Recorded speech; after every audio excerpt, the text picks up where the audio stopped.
വാഹനങ്ങളുടെ നമ്പർ പ്ലേറ്റിൽ കാര്യമുണ്ടോ എന്ന് ചോദിച്ചാൽ കാര്യമുണ്ട്. അത് നിയമപരമായി എല്ലാവരും വെക്കേണ്ടത് തന്നെയാണ്. പക്ഷേ ചില നമ്പർ പ്ലേറ്റുകൾ നമ്മളെ ആകർഷിക്കാറുണ്ട്. ഫാൻസി നമ്പറിനും മറ്റുമായി കോടിക്കണക്കിന് രൂപ ചിലവഴിക്കുന്ന ആളുകൾ നമ്മുടെ രാജ്യത്തുണ്ട്. പക്ഷേ കഴിഞ്ഞ ദിവസം BJPയുടെ ഒരു യോഗം BJP ഓഫീസ് ദില്ലിയിൽ നടക്കുമ്പോൾ അവിടേക്ക് വന്നിറങ്ങിയ അമിത്ഷായുടെ പുതിയ ടാറ്റ സഫാരി കാറിൻ്റെ നമ്പറാണ് ഇപ്പോൾ സോഷ്യൽ മീഡിയയിൽ വൈറലായിരിക്കുന്നത്. ആ നമ്പർ ഇങ്ങനെയാണ്: DL1 CAA 4421.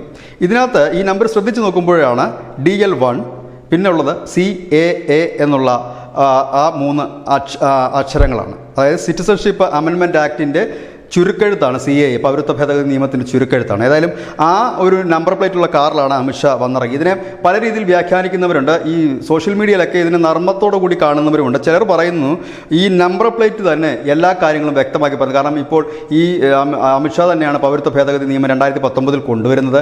ഇതിപ്പോൾ നടപ്പാക്കാൻ ഇനിഷ്യേറ്റീവ് എടുക്കുന്ന അദ്ദേഹമാണ്. അദ്ദേഹം പറഞ്ഞ തെരഞ്ഞെടുപ്പ് പ്രഖ്യാപിക്കുന്നതിന് മുമ്പ് തന്നെ നടപ്പാക്കി തുടങ്ങും. ഈ മാർച്ച് ആദ്യം തന്നെ അതിൻ്റെ സർക്കുലറും വിജ്ഞാപനവും ഒക്കെ എല്ലാ സംസ്ഥാനത്തേക്കും എത്തിക്കും. അതിന് മുമ്പ് തന്നെയുള്ള നടപടിക്രമങ്ങളെല്ലാം അതിൻ്റെ ചട്ടങ്ങളെല്ലാം പൂർത്തിയായിട്ടുണ്ട്.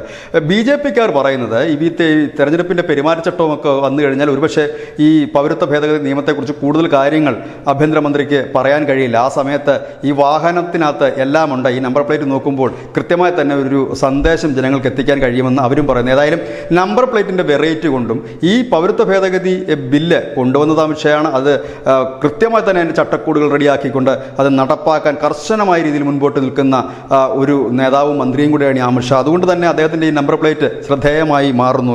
ഏതായാലും നമ്പർ പ്ലേറ്റ് അടിപൊളിയാണ്. DL1 CAA 4421. News desk news Malayalam.